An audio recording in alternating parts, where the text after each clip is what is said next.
go. That's good. Yeah. So I guess there were a couple of things I wanted to cover on the agenda here. The first one is what we're going to do next month. It's been a long time since we got together in person as a group, and I kind of miss, I think everybody misses that quite a bit. I certainly do. And so Dave and AC and I have talked about perhaps having a live meeting next month in September. And when we first started talking about it, the COVID thing had kind of calmed down before we hit this latest wave. And you know, of course, since then it's become quite a continuing annoyance, I guess is what you might say. It certainly is. We all wish it'd go away. And I don't know whether the group feels that that doing an in-person thing is a good idea or not. And I wanted to find that out before I really just unilaterally said, okay, we're all going to get together.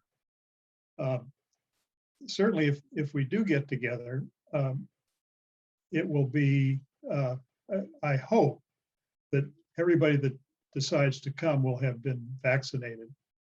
And so, you know, we will have considerable protection, and we can also wear masks and be careful at the event.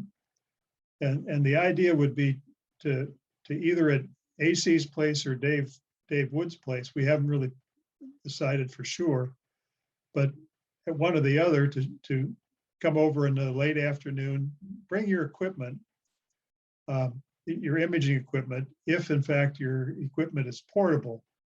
If it's not portable, then obviously you can't bring it. But the idea would be to set up some people's equipment in the cul-de-sac at Dave's house or in AC's backyard, where his observatory is, and to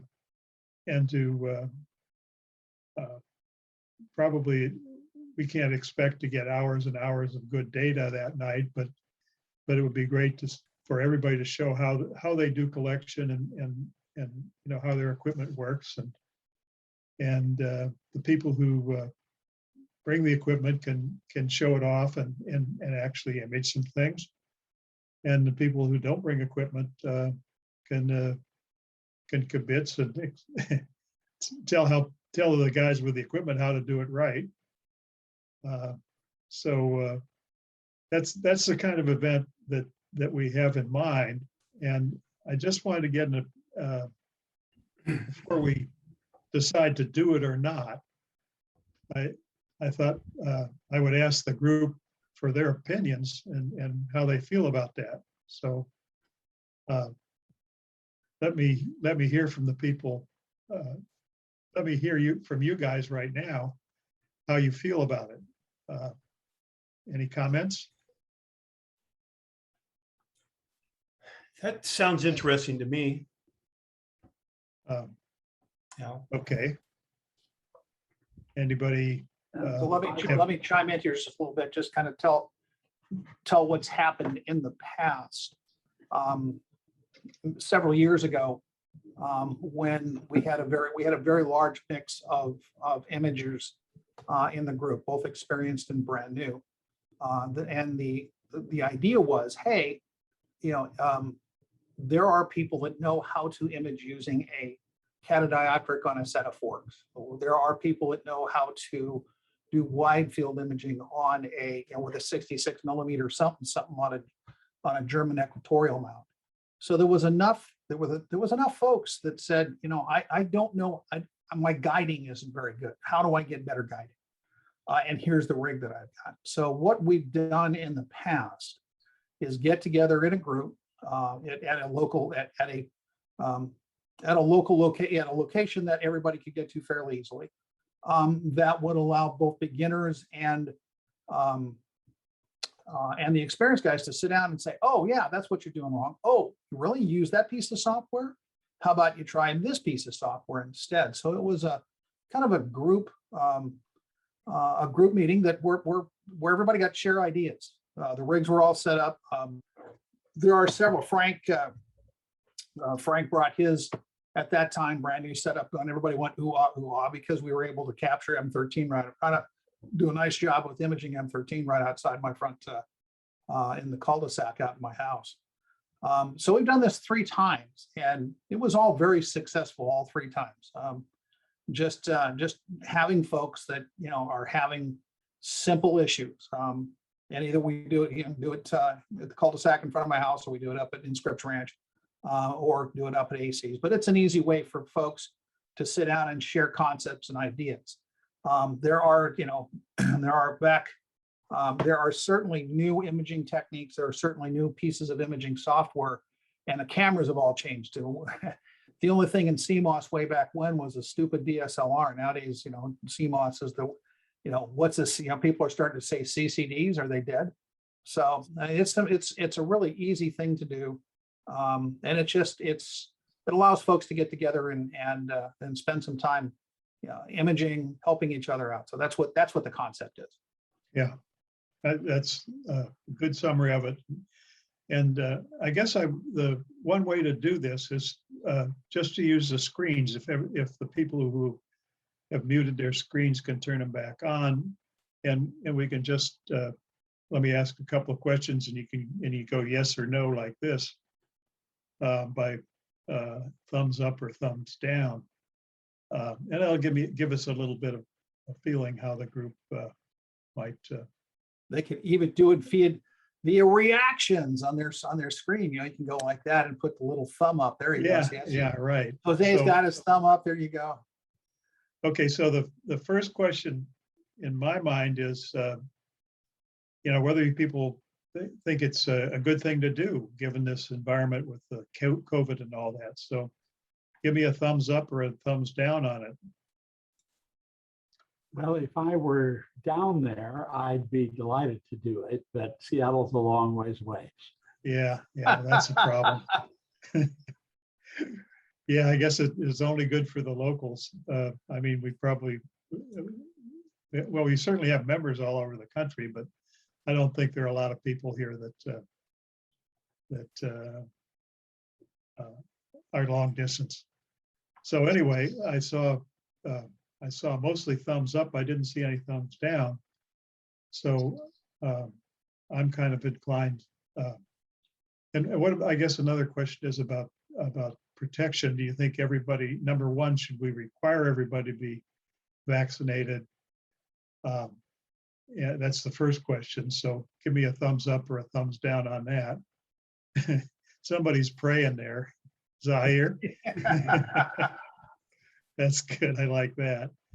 So I think everybody should be vaccinated. Now we'll put that in the invite. And how about masks? Do you think that people ought to, in addition to being vaccinated, be asked to wear masks, or is that a little bit too much? I think we're outside. No matter where we're at, we're going to be outside. Yeah. And I think if everybody's sensitive to breathing down somebody's back, even if you get close enough to somebody's scope to take a look at it, I think we can practice pretty good social distancing. I don't know that we all have to be wearing masks, especially if you've got glasses on or something like that. You're trying to look through a telescope or trying to look at somebody's screen. So it's just a thought. Yeah, it's outdoors, and if you certainly, we're not going to ban masks or anything like that. No. But I don't think it's necessary that we make sure that everybody's got a mask on for the whole event. So so that kind of answers my basic questions. And AC and Dave, we need to maybe separately decide whether it's at your place or AC's. How do you feel about it, AC? Well, we can do that. We can. There you go. Ahead. It would probably be fine, but Dave's place is probably better centrally located for everybody. Yeah, that was my take as well. So I guess maybe we can,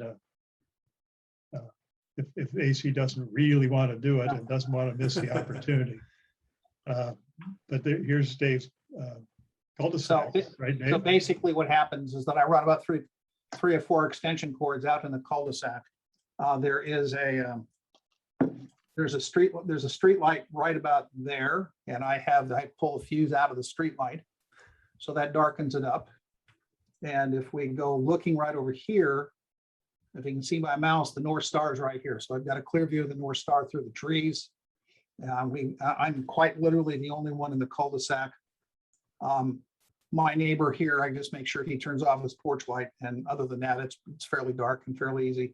People can get in here and park anywhere they want to. It's not like the San Diego PD comes up and blocks you. So we've had 15 or 20 cars all parked up in the cul-de-sac with people set up right next to their cars and stuff like that. So I'll get out the electricity and pull some stuff out and, have coffee and maybe a few beers and crap like that. But Yeah, that's basically what we're talking about. okay. Well, to me, it sounds like a great event and certainly worth doing. So I think that's what we're going to do. We're going to go ahead and I'll get out a notice and let everybody know. And so that's what we're going to plan on in September. That's great. I think it's more than time that we, get together and in live interchange with people, and this stuff on Zoom is getting a little bit old, but I'm afraid we're not quite done with it yet.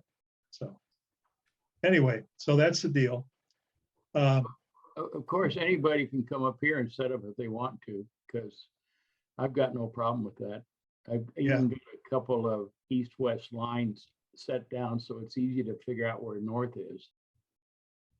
Right, and AC has a much better sky from his perspective in Ramona. So that's great that you're offering AC, and a bunch of us would love to come up and take advantage.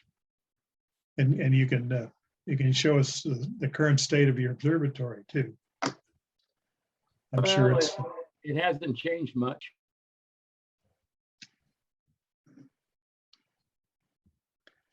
Okay, let's see, the main topic tonight is these the two targets that we agreed that we would all go out and take pictures of and show us how you did it. Unfortunately, I think I was pretty successful. I right after the last meeting, starting at the end of July, I got about 10 days where I could, the weather in Poway was clear. It was not the best seeing because the wind comes in over the east, over the mountains, and so the seeing wasn't as good as it could have been. But I got a lot of imaging time, so I got some things I wanted to show. And there are a couple other guys who are not on the Zoom, that at least not on the Zoom yet, who took pictures and they want to show theirs. The first one is Jim Heaton, and Jim says he's imaged, I think, the Seder area, and something's got him tied up, so he can't be here till about 45 minutes into the meeting, he said. So maybe in a few minutes he'll show up. And then Paul Lakeland said he was flying back from Europe or something, and he sent a couple of pictures which I can put on the screen, I think, just so you guys can see what he's up to. So anyway, that's one of the images Paul contributed. Unfortunately, he can't be here, but I told him I would show his pictures. And this is his image of the nebulosity around Seder.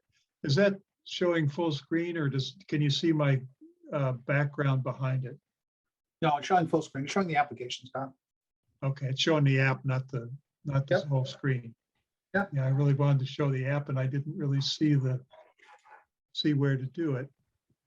So those two guys had chance to do some imaging and did pretty good. Did Paul explain what he did here? Is it? No, he his didn't. backyard? Yeah, he only shared the images. He didn't give me any background as to what he had done. So it's not clear, what, let me stop my share. There we go. So it's not clear how he got to what he got. Maybe next time he'll explain what he did. So let me ask, I know the weather didn't cooperate very much after the first few days. So let me ask if anybody else that's online here has some of the pictures to share. Yeah, I took some pictures. They're not great, but I'm willing to share some of them. Okay. Well, nobody ever asked them to be great. And you like them to be great, but the reason we're here is to share information, not to brag about our great pictures. So Al, do you want to share your screen Yeah, I'll try. I had trouble last time. Let's see if it'll work better this time. I'm hitting share screen. There it is. Okay. yeah, Okay. now you got it. Whoa, I'll give that's you cool. I'll give you the story of what I did, because this I have a Sony A7 III mirrorless. It's not modified, so it does have the IR filters intact, and so I shot a couple of Satyr shots, and they didn't come out very good. But I took some wide angle shots with a 14 millimeter also, and that's what I have a couple of just a nice big Milky Way shots. So those are the better ones. But so I just wanted to go through. This is some background. I live in the Mount Helix area, and shot first from there, from my backyard, and there's just a lot of light pollution, and so I went out to Hakumba one night and took some shots there, and that's what this Milky Way shot is with a 14 millimeter with the Sony in Hakumba, and what is it? It's a f2.8 90. This is a 90-second exposure, and I even went and since I have a lot of time on my hands, kind of put some arrows in. That is a Deneb. So this is the triangle, the summer triangle. Those three stars. Deneb Vega Altair, Satyr, and then the two branches off of the swan and the head. So that's kind of the general context of what I was shooting, and but the actual shots weren't quite as good. So here's the shot of Satyr with an 85 millimeter, and I spent a lot of time trying to, because it's right there next to the Milky Way, and so I get a little of the pink of the nebulosity, but most of it was kind of contending with all the stars that were in the area also. So not that's about the best as I could get the thing with the photo processing that I was doing. And again, I'm using Affinity Photo. So that's how was the camera mounted? Was it on a tracking mount or? Yeah, I have one of those Star Adventurer trackers. So this is a 60-second f1.8 ISO 1000 with an 85 millimeter on the Sony. And I ended up getting a lot of fringing on the stars, which unfortunately the fringing was the same color as the nebulosity. So when I tried to get rid of the fringe, I was also hitting the nebulosity as well. So, so that's the one I took from Hakumba. I took one from my backyard. Whoops. Oh, there it is. Okay. This was from my backyard with a 135 millimeter, again with the Sony. And I guess the thing with shooting with a lot of light pollution is you get a lot of vignetting, so you can kind of see around the corners some vignetting, but I think that's actual Satyr nebulosity. That's Satyr in the middle. Yeah. And so it turned out that I did better from Mount Helix than I did out in Okumba, I guess because there were just fewer stars to contend with, maybe. Uh-huh. What software did you, I'm sorry, go ahead. So yeah, this is, I process it with Affinity Photo after it's all done. They're basically shooting full raw files, and this thing on the right-hand side is kind of a list of steps, layers. So this is basically the raw file that came out from the camera. And then I started applying some different filters and adjustments. And you start seeing with some curves adjustments, some tone stretching, you get to see a little bit of the nebulosity. And this is a pixel that basically turns the adjustments into a full bitmap pixel layer, and does a background adjustment. So you can see a little bit more, and then I tried to bring it out more. So I brought some brightness to kind of brighten it up a little bit, and then kind of bring out the magenta a little bit more with this last one. So that's the best I could get with Satyr. It's kind of discouraging, I got to say. I guess with the kind of camera I have, it's a mirrorless with the filter on there, just kind of doesn't let me get as good as stuff, especially what that Paul just showed. That was pretty amazing. Yeah, looks like your focus is quite good.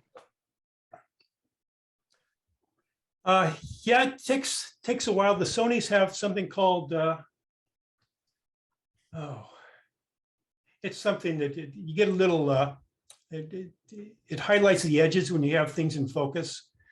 I forgot what it's called right now, but so you can kind of go through when you're looking through the viewfinder and kind of get these little round markings around the edge of the brighter stars, and it kind of tells you that you're in focus. So that helped a lot.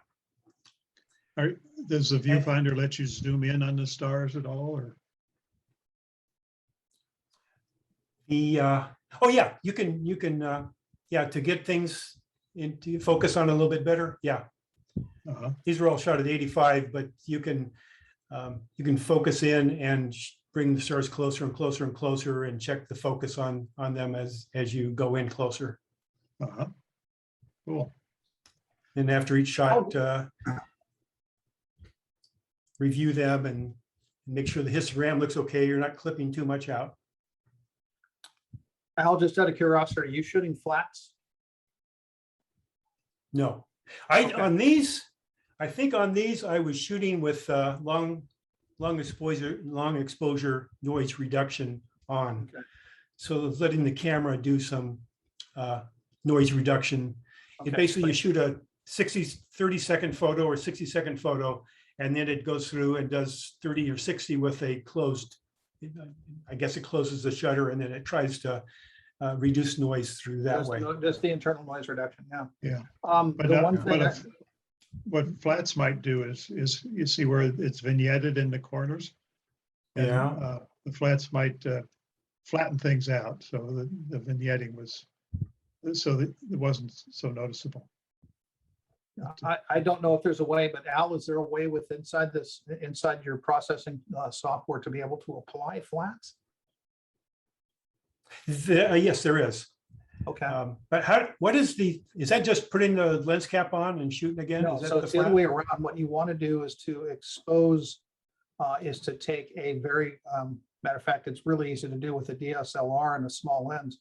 Put a T-shirt on the front of it, and what you're trying to do is do an even illumination field, and the even illumination field will basically the idea is to take a picture of your optical train, and that optical train would include dust on the lens. It would take into account the field vignetting, or any distortions caused by the lens. So that's one of the things you probably want to get involved to do. And I used to do it when I was doing DSLR photography with a 66mm Williams on it, right around either dusk or right around sunrise, in a very evenly lit part of the sky, would be to put a T-shirt over the top of my 66mm Williams and take a bunch of flats just aimed at where the sun wasn't coming up at. So just at sunset or just before sunrise, where you catch a very, very even portion of the sky. You put a T-shirt on the front of your telescope or in the front of your lens and go take some shots. Yeah. Oh, I actually, when I was doing Seder, I actually, in broad daylight, I use narrowband filters, so you need fairly long exposures, but I put a cloth, wasn't a T-shirt, but it was I'd call it a fuzzy white cloth over the aperture, and that seemed to work just fine even in broad daylight. So the putting something over the aperture like that just really simplifies the process of getting decent flats. all right. Well, appreciate that that advice. I'll definitely check that out. Try that Yeah. out. The last one is another Milky Way shot. And this was kind of a cool one. Oh, that's nice. This is also shot from Akumba.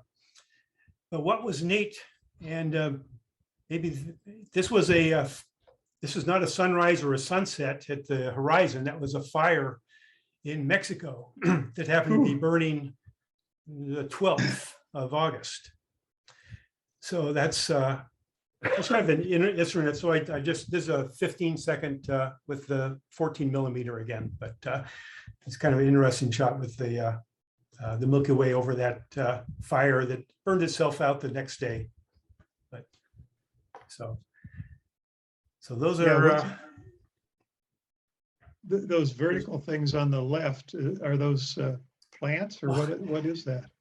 that was a flagpole. Flagpole. And with the 14mm ultra wide angle, you get kind of a fisheye. So it's you get kind of the Bent over little a little fisheye bit. effect. Yeah. Yeah. Huh. Really nice color. Yeah, that's nice, isn't it? Thanks. And how long was that exposure?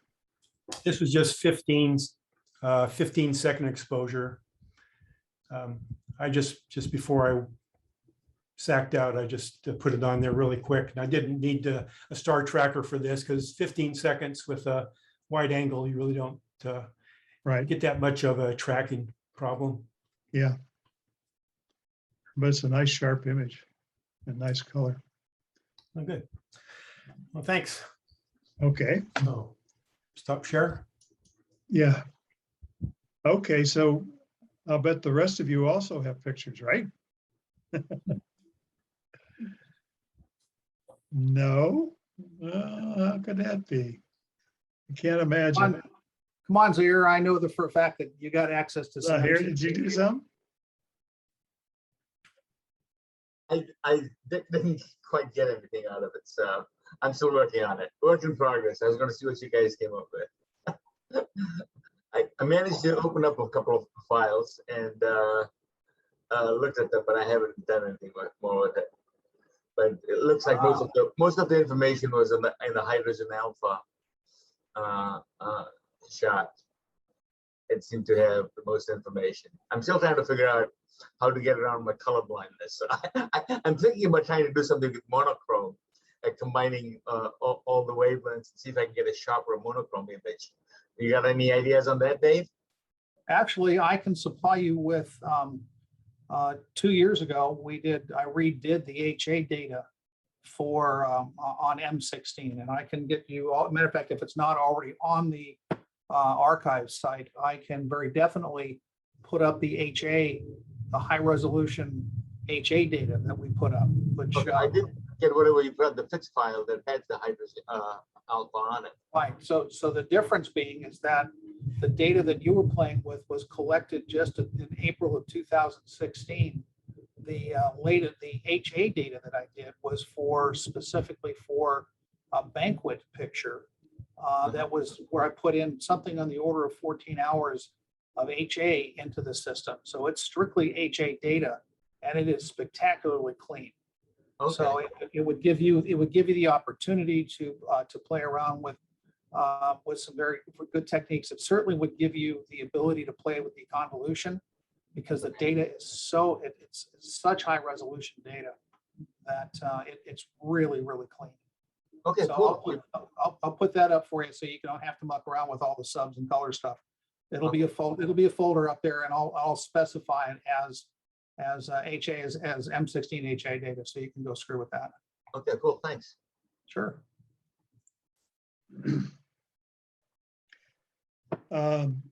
AC, did you get a chance to put anything together?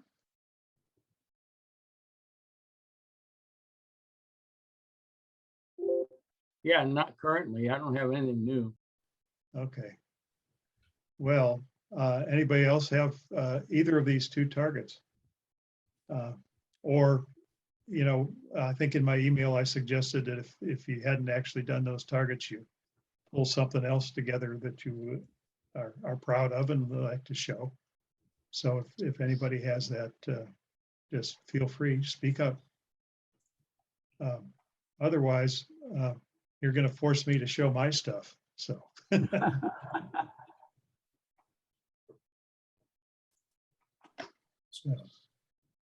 So let me. So Scott, ahead. put your stuff to go ahead and put your stuff together. What I'll do is I'll drag something together in PixInsight that'll show processing techniques that I did for M16 a few years ago. That's great. That would be very helpful. But let me share my screen here.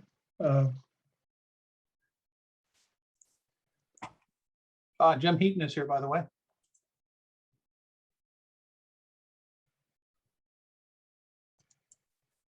Jim is joining us.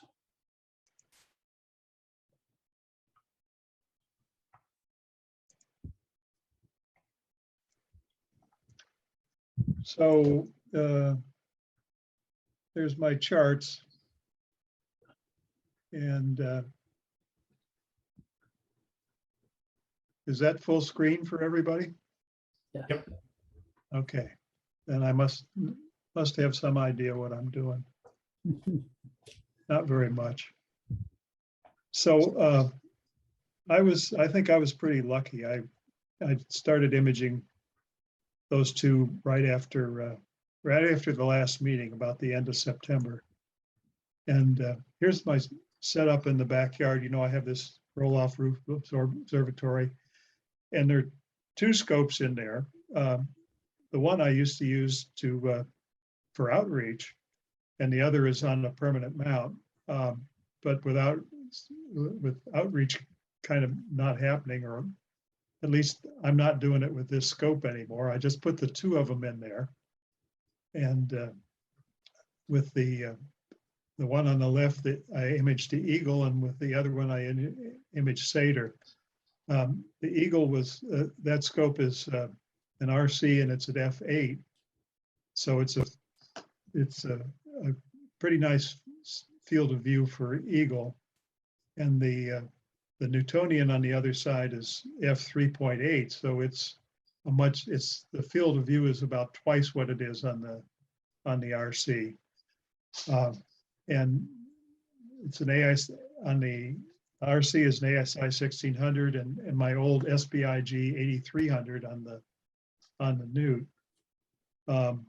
and the mounts are both CM60s, which it's really nice to have two of them, because when one breaks, the other one still works. But I actually had it set up so that I could run both of them together, and I think on four or five nights, I actually imaged both of them at the same time. So that was kind of neat.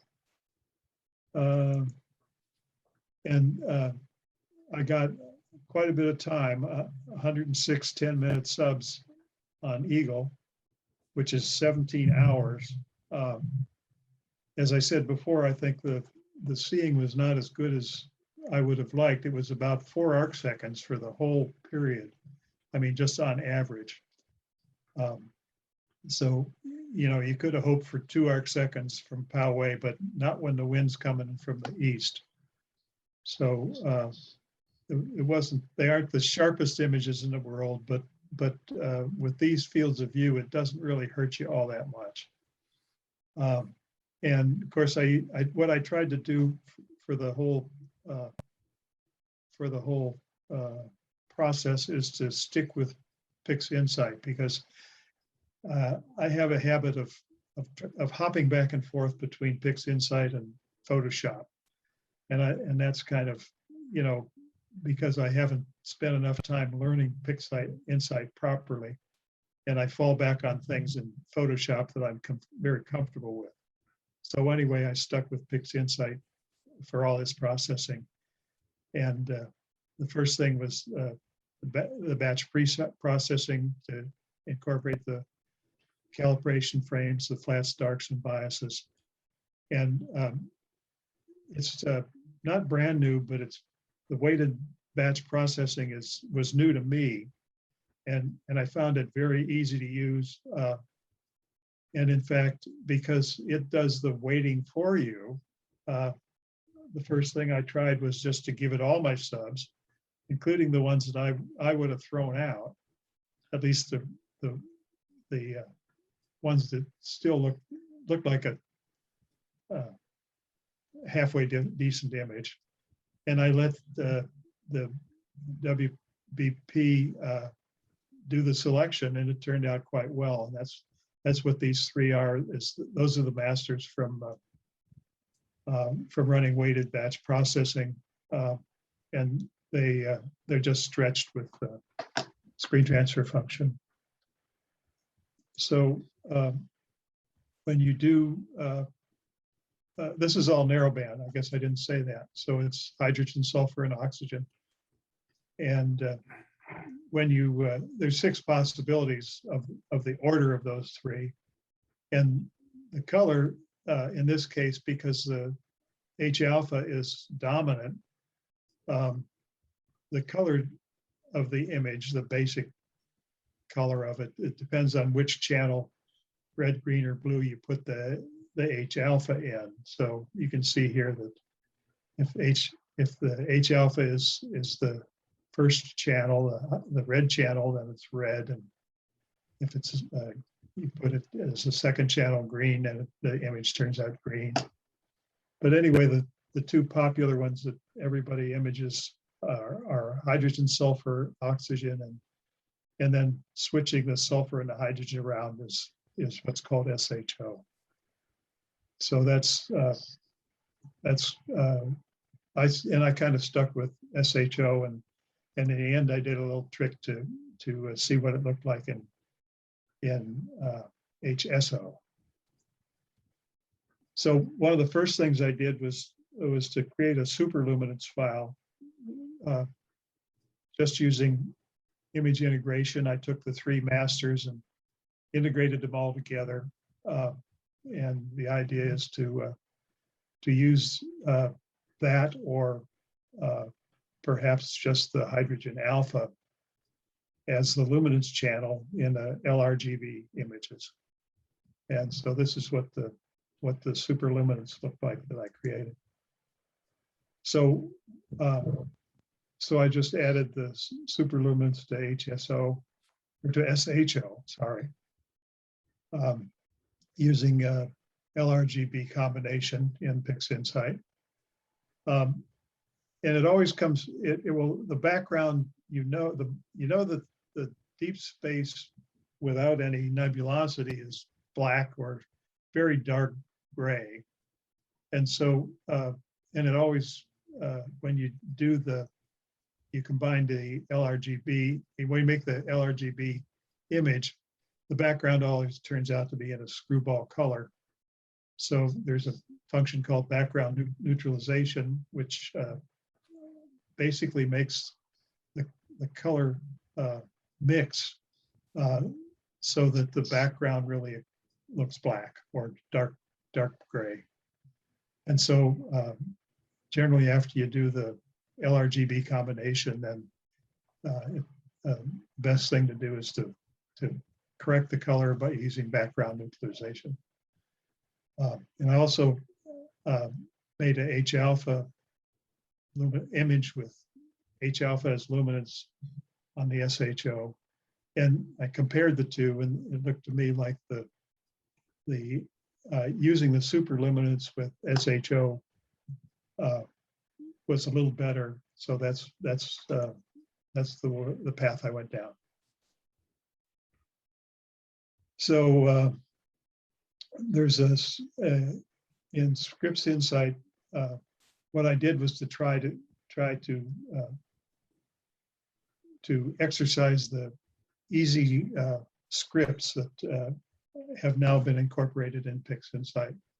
One of the things that makes PixInsight difficult, or at least takes quite a bit of effort, is to figure out how to do the processing of deconvolution, noise reduction, stretch, and things like that, with all the basic tools that PixInsight has. And these easy scripts, there are 6 of them, and they really make it a lot more straightforward. And I think the people who put the scripts together knew what they were doing, so the product that comes out of that is probably as good as you can do with these different functions.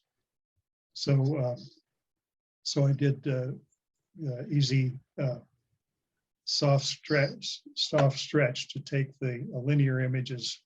Up to this point here, images were linear, and so I took and used soft stretch, the easy soft stretch, to turn them into stretched nonlinear images, and that's what this one looks like. And then there's another process, not a script, in PixInsight called StarNet, which removes the stars and makes a mask containing the stars. And it's really quite neat. What after you do it, what you have left is basically the background nebulosity without the stars. And on the Eagle Nebula, it did a really good job of getting the stars out without. Sometimes there's some artifacts left, but it really did a great job of taking the stars out and leaving you with the nebulosity, so that you can process the nebulosity without messing up things with the stars. So that's what I did here, and then I just enhanced that a little bit, just basically with the histogram transformation. And once you've taken the stars out with this star mask, you can use PixInsight Pixel Math to put the stars back in. And in fact, you can even adjust the brightness of the stars by applying a multiplier in Pixel Math. So so I put this, after kind of adjusting the colors and the contrast a bit, I put the stars back in and attenuated them a little bit so they weren't so distracting.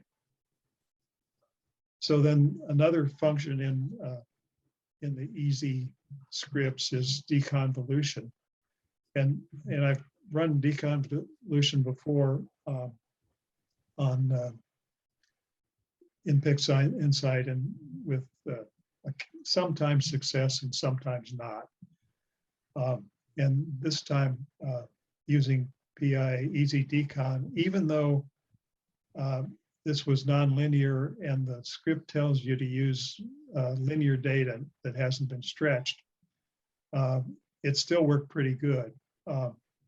And this is just a before and after comparison. So you can see that there's substantial, the deconvolution provides substantial sharpening and a bit of contrast enhancement in addition to into just sharpening. So that worked out pretty well. And then another easy script function is to denoise the image. There's several ways to denoise just using PixInsight functions. But this denoise creates the appropriate masks that you need. Also, the deconvolution, by the way, creates both a star mask and a luminance mask to be sure that the deconvolution only occurs in the areas where you need to have it. And the same thing is true with the denoise. So the masking is done automatically, and you have to specify some things, but it's done in the easy scripts. So having done both the deconvolution and then taken out some of the noise, and there wasn't a lot of noise. You can see that some difference, but it isn't dramatic. There wasn't really that much noise after deconvolution, and deconvolution does add a bit of noise to the product. So this is what the finished SHO image looked like. I think it's pretty nice. And then I was interested in what an HSO image would look like. And of course, you can go back and do all those process steps that I just went through with HSO and see how that turns out. But it's real simple to just change the order by interchanging the red channel and the green channel. And this is kind of a remarkable, I didn't expect this. But this is what happens when I simply change the red and green channels, switch them. The color, I fooled a little bit with the color, but not very much. And it's just surprising to me that when you go from this fairly green image with a little bit of yellow in it, and just switch those two colors, you get something that has maybe over dramatically colored features. So that's kind of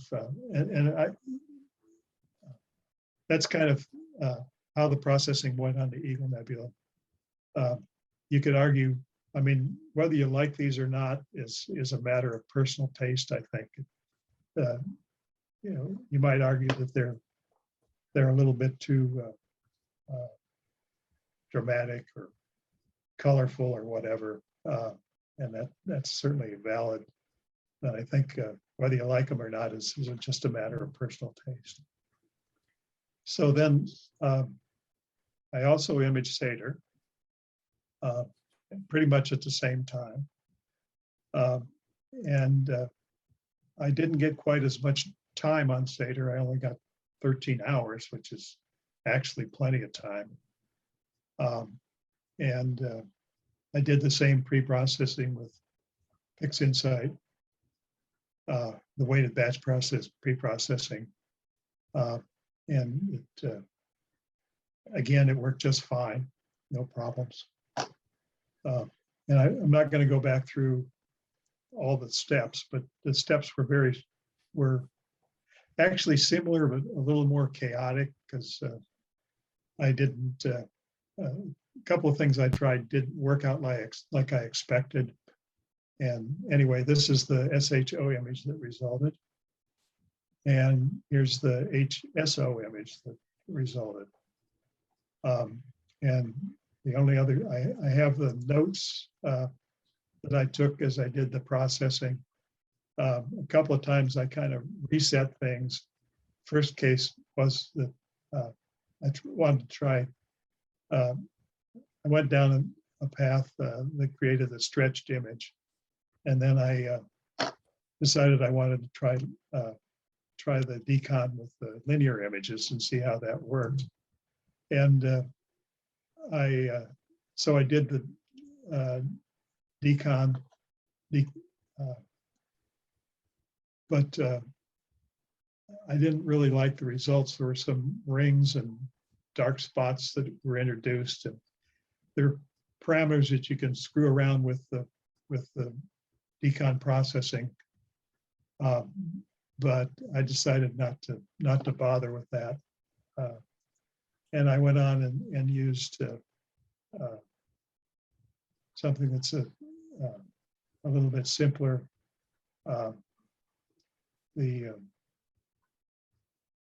It's in here somewhere.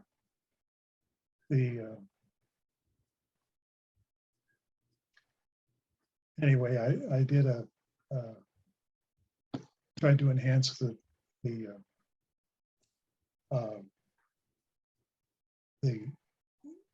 resolution and contrast with a different Dixon type tool.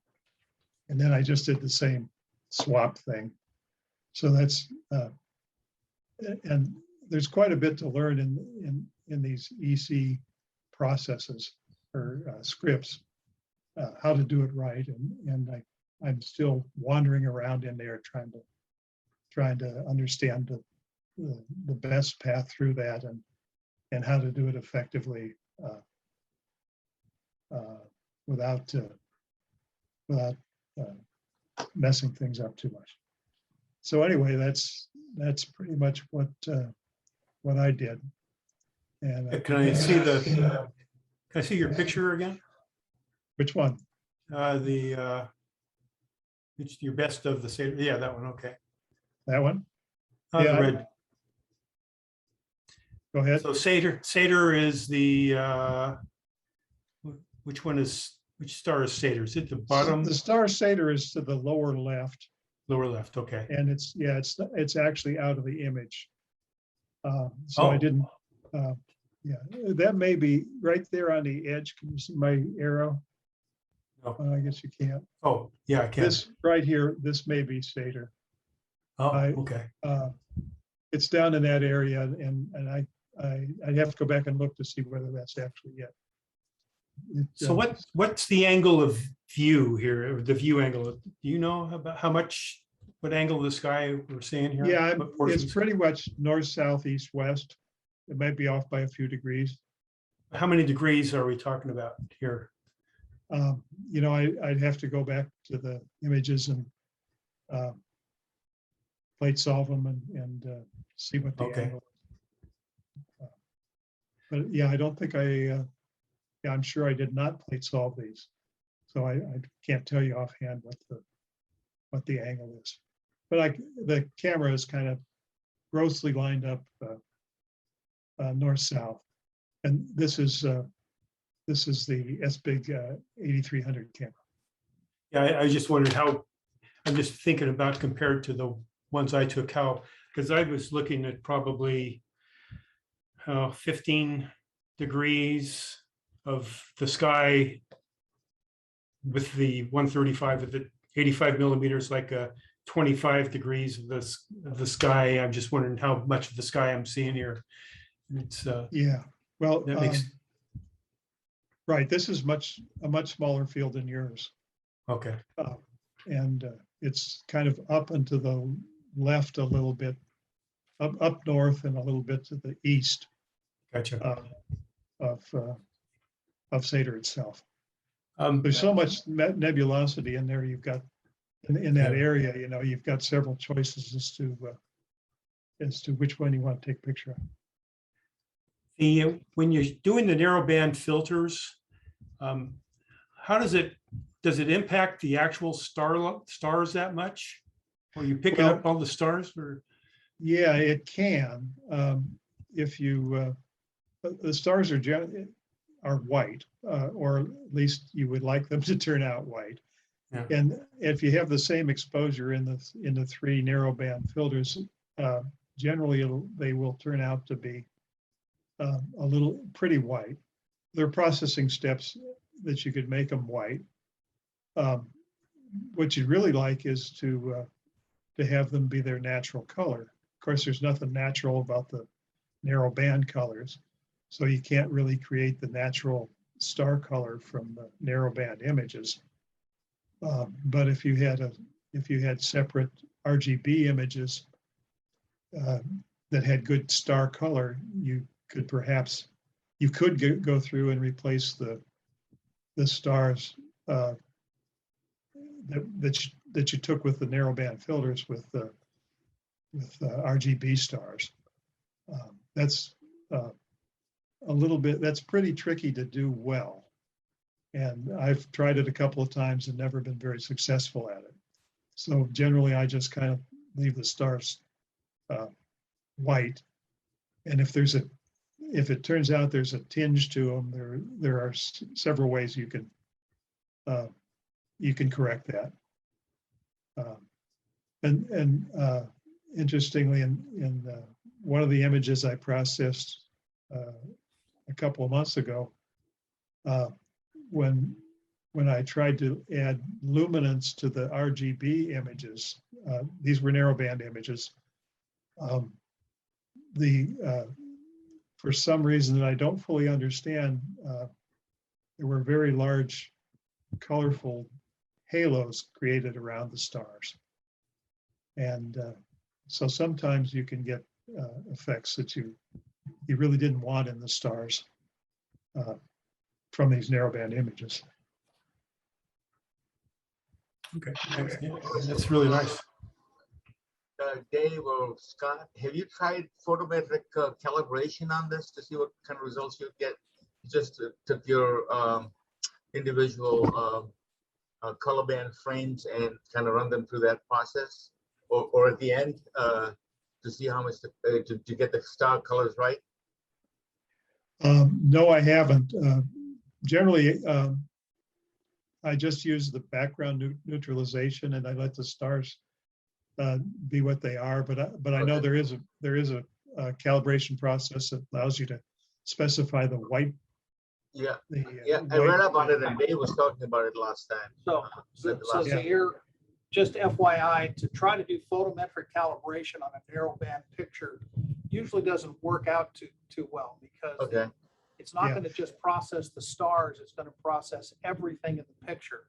So it's going to try to take any element in the picture and try to Could you do it by taking out the but when you do the mask, which is what Scott was doing, do the calibration on that so you get the star colors correctly, and then put them back into the with the nebulosity, with the gases.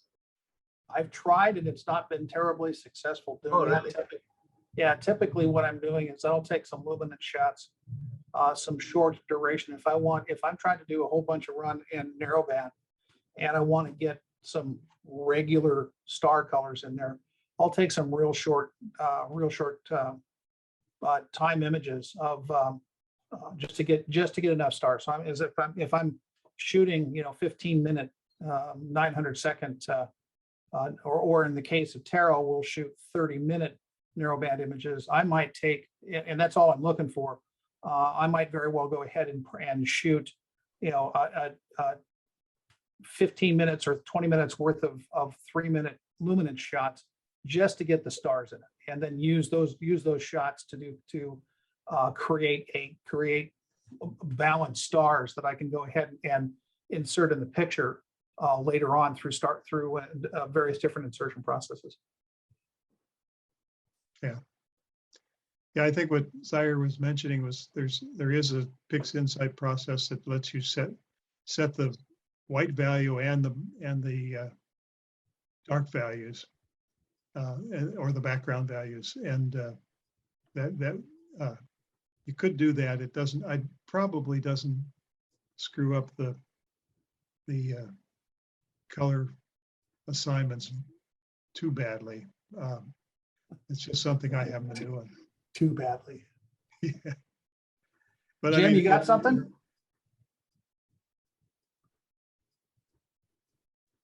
Let me unmute. Yes, I do. Hi, Jim. Hi. Hey, guys. Glad you could make it. Yeah. So hi, everybody. I'm Jim. I haven't really met anybody in person, and this is only my second meeting, but I really learned a lot in the last meeting. So Hey, that Jim, I was able to use. Yes. let me point out that what you missed at the beginning of this was we had a discussion about what to do in September. And what we have decided is to have an in-person meeting basically in the cul-de-sac by Dave Wood's house. And some of us are going to bring our equipment and set it up and take some images. And if you don't have equipment that you want to show or work with, then come anyway. And we'll just have a in-person session, get to know each other a little better, and do something besides these endless Zoom meetings. Oh, that's great. Is there a way to get access to power there? I don't Yes. have. Okay, cool. Then I can maybe bring my stuff. Awesome. Yeah, that would be You great. know, I drag out a couple of extension cords and a coffee maker and say, have at it. So bring Perfect. something that my extension cord will handle.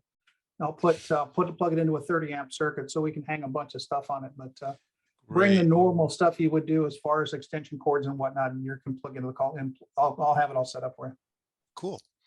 Okay. Well, let me share what I did. Let me see here. Share screen.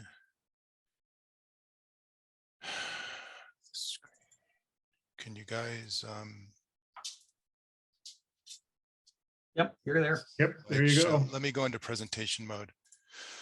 Okay, so let me talk about what I have first. So I have a 80 millimeter refractor. It's f6, and I have a DLSR, and I've only been doing this for about 8 months, and I've learned a lot. But was a little concerned. I realize there's a lot of H alpha emissions in this area, and so my DLSR has an IR filter, and it's going to kill all that. But it still worked, as we'll see. And this is just regular camera. It's uncooled. The nights I also imaged pretty closely after our last meeting, and I'm out in Ramona, so skies are pretty dark, but it was really warm. I think it was like 78, 79 degrees at some time. So I was getting a lot of noise. And I learned how to use Nina, and I really like that tool for controlling the setup. What I'm going to show is based off 6 hours of data. I actually took about 12 because there was a meridian flip that would occur. But I'm getting these like elongated stars on one side of my image, which I think I know what it is, and I'll talk about that in a bit. And so when I would stack with the meridian flip, it was just too much of the image was kind of looked bad. So I only ended up with 6 hours of exposure. So I also use PixInsight. I've only been using PixInsight for about 6 months. I really don't know what I'm doing, but anyway, I used the weighted batch pre-processing script as well, and it's pretty easy to use. And I was able to add my bias, my flats, and my darks, and my light images, and stack that. And then with the DLSR, you get this like green looking image after you stretch it. I think it's because of the Bayer conversion that happens. So I did, I guess it's called dynamic background extraction. And then that pretty much cleans up the color. I also did background neutralization, which I'm really not sure what that does, to be honest, but I just watched some YouTube video where you do that. And then I did use the photometric color calibration on this, which is pretty cool. It does a plate solve, and then it does the color calibration. At that point, the image, the colors look pretty good. Then I use the easy processing suite, which I really like. And this is what I learned about in the last meeting. I didn't know about this. I tried the deconvolution as well, I think. And I got these rings around the stars after I did the soft stretch and the HDR. So I got rid of that, but I did run the denoise, and I found it worked really well. And I really like the soft stretch in the easy processing suite. I mean, pretty much when I did that, I mean, I didn't have to really do any other adjustments, histogram transfer adjustments. And then I used the star reduction. Oh, then I did an HDR, which, to be honest, didn't look like it did anything to my image, but I just ran it anyway. And then I did the star reduction, and I liked it. And I said, hey, let me just run the whole thing again. And I liked that even better. I don't know if there's a way in that script to get the same effect with only running it once, but I just ran it twice. I ended up with some green tint in one of the corners, so I ran SCNR. And then I did open up the histogram transfer and I tweaked stuff slightly, but to be honest, I probably didn't really need to do that. The soft stretch I found works really well. So here's the image I got. As you can see, it's not, you don't see as much red as you do in some of the other images. I'm attributing that to the fact that it's a, my IR filter is killing a lot of that emissions that are coming in. I wish there was a way to kind of reduce the brightness of Seder itself. I don't know, maybe there's a way you can do that. And from an aesthetic standpoint, I think I would have maybe not just taken it right in the center. And then this issue I've been fighting, I do have a field on my my scope, and you can see here it's pretty flat. But as you can see here, and this is actually cropped, there was actually more out here. I have this really bad elongation. And I think due to my focuser was not center aligned to the lens.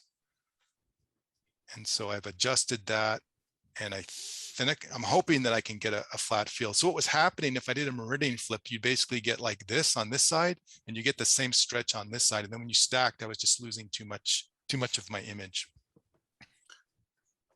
But all in all, I was pretty happy that with just a regular DLSR, I was able to capture something like this.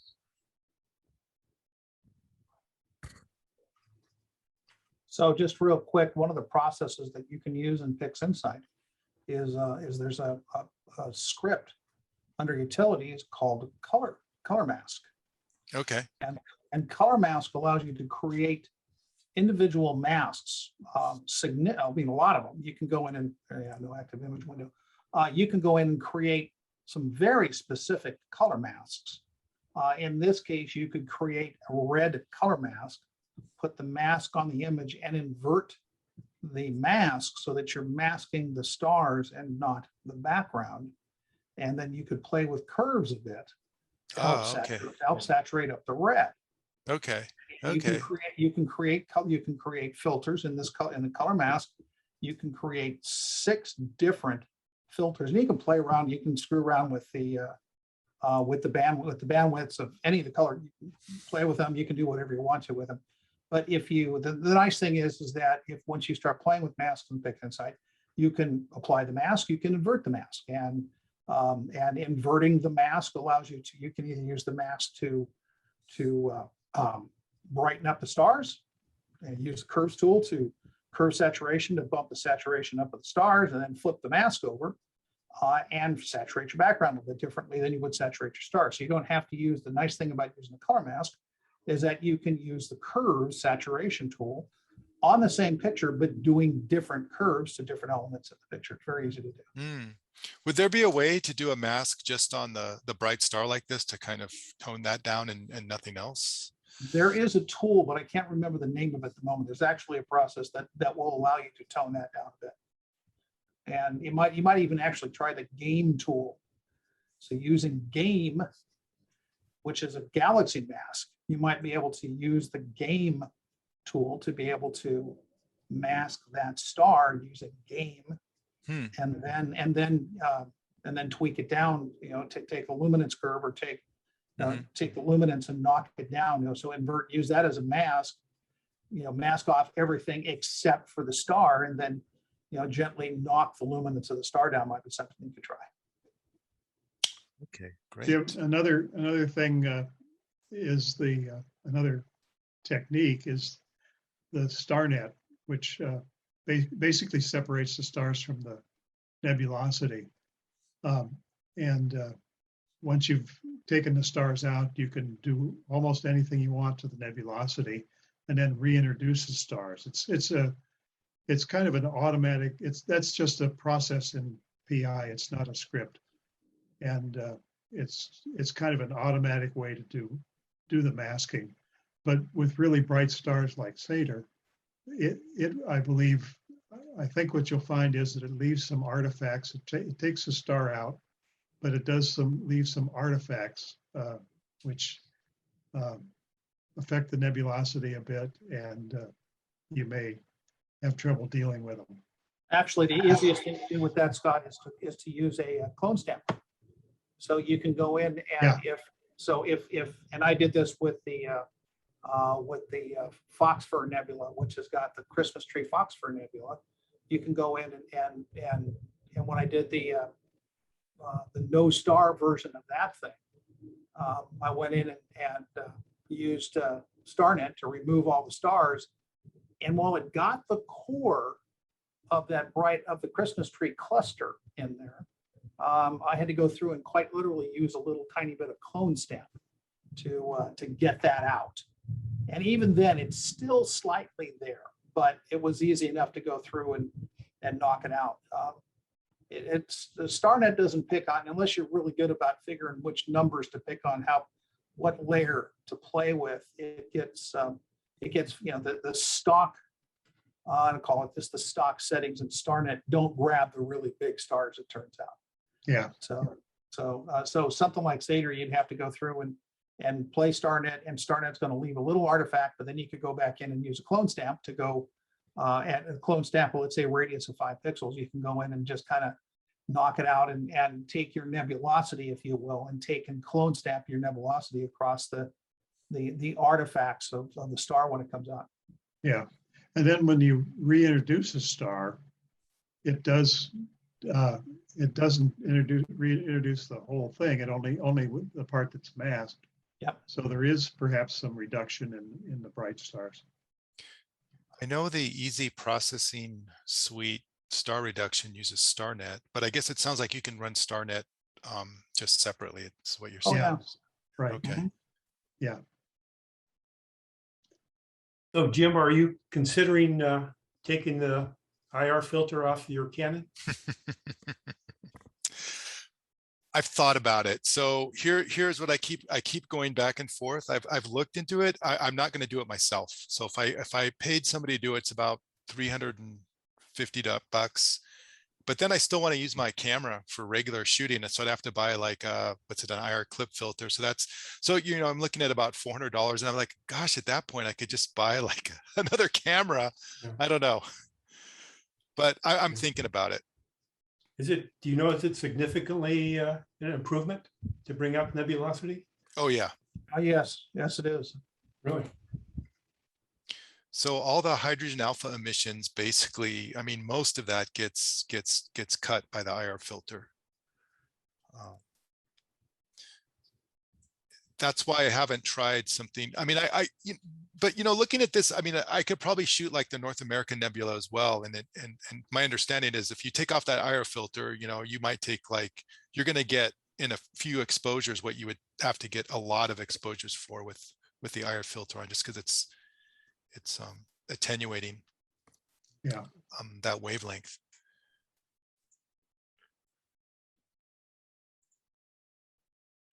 So I'm thinking about it. Cool.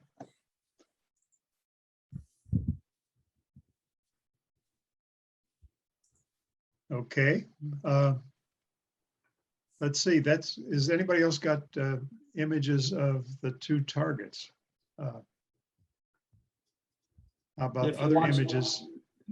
Scott, if you want, I can go ahead and walk through some stuff on some of the older processing stuff and just kind of walk through what I did for M16. That would be great. That would Okay. be great. Let's see here if I can do this without blowing things up. Oh, share screen, picks inside, share. The faces all end up over there. All right, so just real quick, Jim. So this is the trick for Phosphor. If you notice right here, if I was to go pick up Phosphor, so let me do this real quick. Let's see if I can open this up.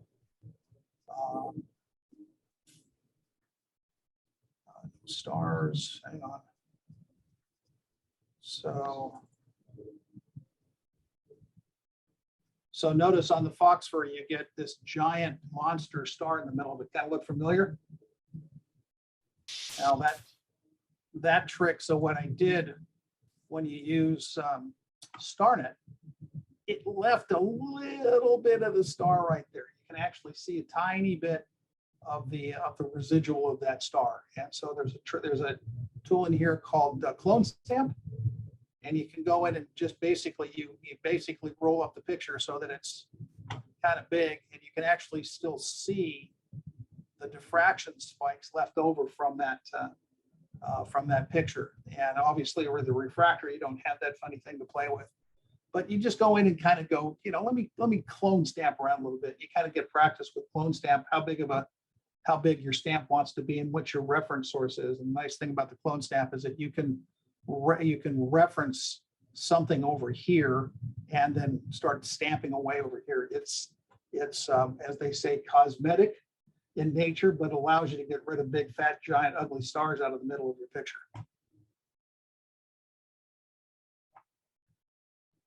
Nice. So that's the fun stuff. So that's the Cone and Fox Fir Nebula, no stars. So just a couple of quick things here. Let me get this control panel out of the way. Here, this will be different. So the data for the M16, the Tarot data came out.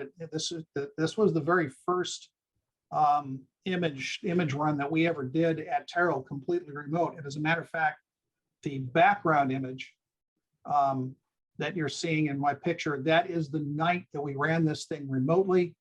The telescope is in fact pointed at M16. And over the next 2 nights, we were running this thing. I was sitting there with an iPad watching the scope run as I'm running the whole thing on an iPad. So it was the first night that we actually ran Tarot completely automated. Just to give you a quick idea of what we came up with. So these are the masters. So these are the masters were created. At that time, we were only doing 10-minute exposures, and on the narrowband data, we were practicing using 20-minute exposures. Those have all been changed so that the standard exposure length for Tarot is 15 minutes or 900 seconds. At the same time, we're also expanded our narrowband imaging out to 30 minutes. So we use anything we're using for narrowband is 30 minutes. In this case, note, for whatever reason, and I don't know why, green ended up 180 degrees out. Now, why is that? I don't really remember. The system was still operating very much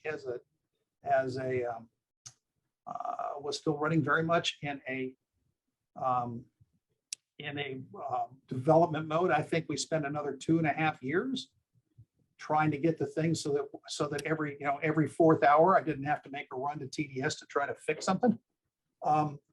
It's got a rotator on the back of it, and the rotator is there so that we can, on Tarot, we can actually use the same guide star no matter what side of the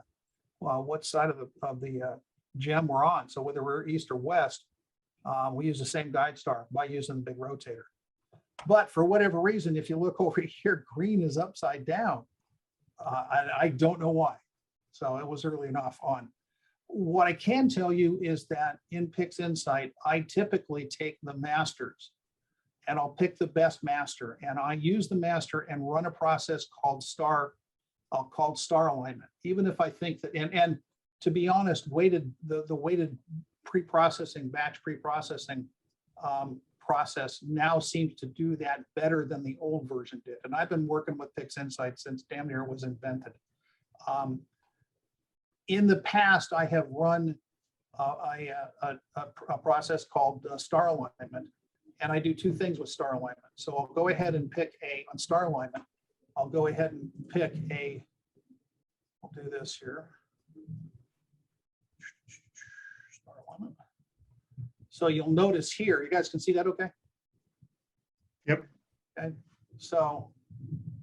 so right here, what I've done in this instance, I've used in the star alignment, I use my Luminance channel as my primary star alignment tool. Although sometimes if I do HA, I'll pick HA because there's less noise in the HA. And then I'll go ahead and drop in my 3 images. And what that does is that process creates, I can put that in a separate directory. So I can say, hey, I want my newly aligned star registered stuff to go into a special directory. And it'll be the same format as, in this case, it'll be the same sample format. So it'll be XISF as my standard masters. And once I run that, I then come up with, And notice the green will come up. Green comes up right side up. So the star alignment in this case flips everything back and aligns everything up. And from then on, and that point, one of the things that, again, I do quite often is a dynamic crop. So if I look at something here, so if I look at, I have an artifact, or at least the frames didn't align terribly well in various different things. So what I'll do is I'll take the worst picture I've got and apply a dynamic crop to it. In this case, that's green, so I'll kind of move this around. Now I don't want to do that. I want to grab a corner and I'll do something like that with it, maybe make it a little pretty. Now that they're all aligned, what I'm doing here, so I may grab a corner, something like that. Once I've set that up, what I do is I pull this down and make a process icon out of it. And then I'll do this little game on it, click. So there it did something. The nice thing is that once I've cropped, pick that particular crop, now I go through and I can go drop that process on all of my pictures, and it does exactly the same crop on all the pictures. So in the end, I end up with all of my images completely cropped, all of my images completely star aligned. And after that, I go through and I can start doing channel combination. And if you look here, the actual flow that I use is lined up with my process icon. So anything that I do follows the process through my process icon. So I'll do a channel, I'll do channel combination, and then photometric color calibration. In this instance, the new version of PCC includes background neutralization. And from that point in time, I'll combine the channels and move on with the standard processing. And it's not, I mean, it's, I'll go ahead and do, in this instance, I use, most of the times I use MLT to remove the noise, although the new TGV Denoise script works very well. I've recently done an image using the AISIG scripts that utilize TGV Denoise. That works really well. And then combine it all up. And in this particular case, what I ended up doing was using, and I'll put all this stuff away. What I ended up doing in the end, go away, goodbye. What I ended up doing in the end was combining my my HA data into the red channel, and what that did was to bring out the light pinks, the internal hydrogen that's inside of the nebula, and still maintain color calibration out here on the stars. So my stars didn't end up getting pinkish or anything along that line. It was able to balance off using curves, to make the stars. And again, it went back through in the early days of PixInsight. So this is when I initially processed this using a version of PixInsight that's 4 years old. So some of the tools that you get nowadays weren't available, but in this particular instance, I did the standard noise reduction by using MMT. So multimedia scale transform. Did standard unsharp and range masking to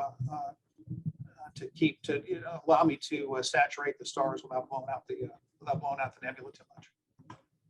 So that was kind of the very first run out of Tarot that we did. Again, we've learned a lot on how to do this stuff, but this data is available up on the drive, up on the Tarot archive drive for anybody in the club who wants to try to process using this data.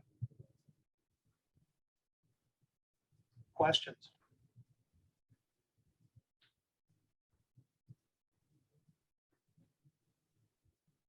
Now, for those of you that are doing DSLR photography, I used to do a heck of a lot of that as well.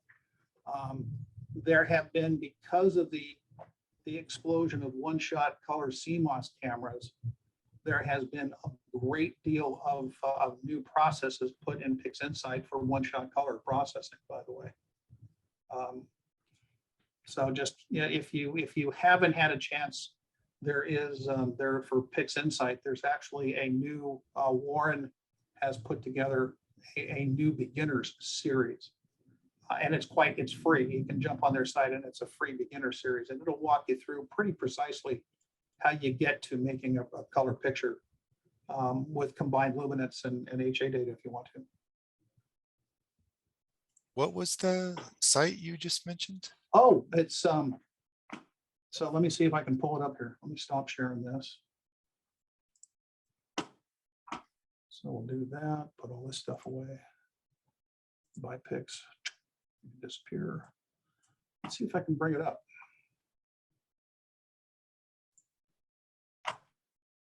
Give me a second or two.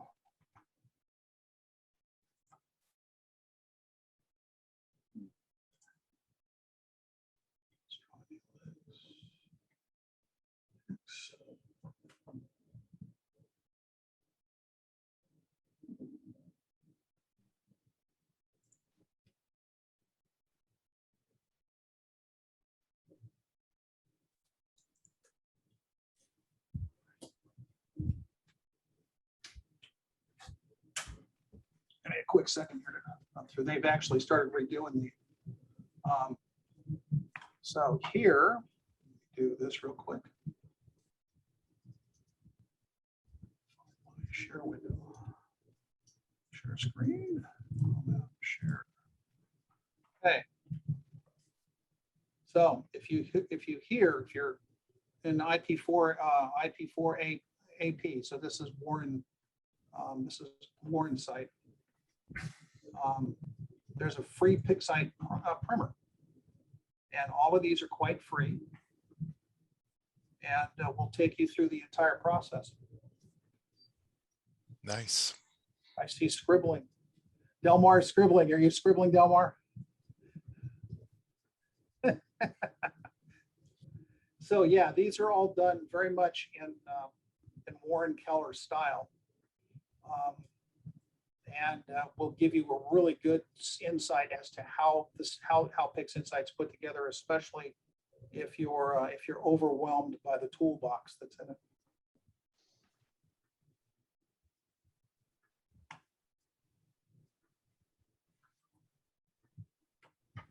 Yeah, anybody that's serious about learning PixInsight, Warren's site is a great place to get the basics. But in addition to that, there's so many on specific topics in PixInsight. There's so many YouTube videos that you can pull up and get other people's version of how it all works. It's quite a there's so many ways to learn PixInsight. Right. Not simple to do, but the So tools the are all other out there one- to do it. The other one that Adam Block has a completely different way of approaching PixInsight, but it is his methodology is he goes a lot more into explaining how each one of the modules works. It's really good. We have our colleague, Stuart Foreman, one of the AISIG club members, was an editor on Warren's first book, the PI Fundamentals book. We've talked about Stuart actually has become an Adam Block. He's jumped into the Adam Block series and looking at the differences between how Warren takes care of this and how runs this stuff and how Adam Block. And if you've ever seen Adam Block stuff, Adam is incredible. He also has a tool. He also got a 32-inch telescope on top of Mount Lemmon in Tucson, Arizona, that gets him a whole bunch of stuff. But either way, this is another way to do it. They're not particularly inexpensive, but it kind of depends on how far you want to get into PixInsight. Warren keeps updating his fairly often, and so does Adam. And as it says, I have no financial relationship with either one of these guys other than giving them my money on occasion. You're like, okay, let me see what I forgot. Let me write you a check and show me what I forgot.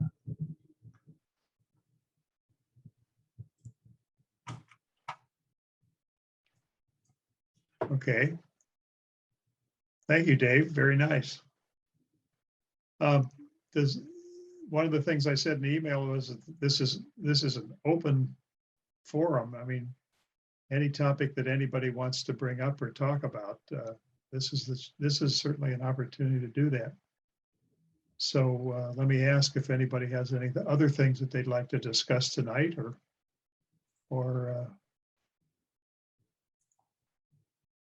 whether we're kind of out of material.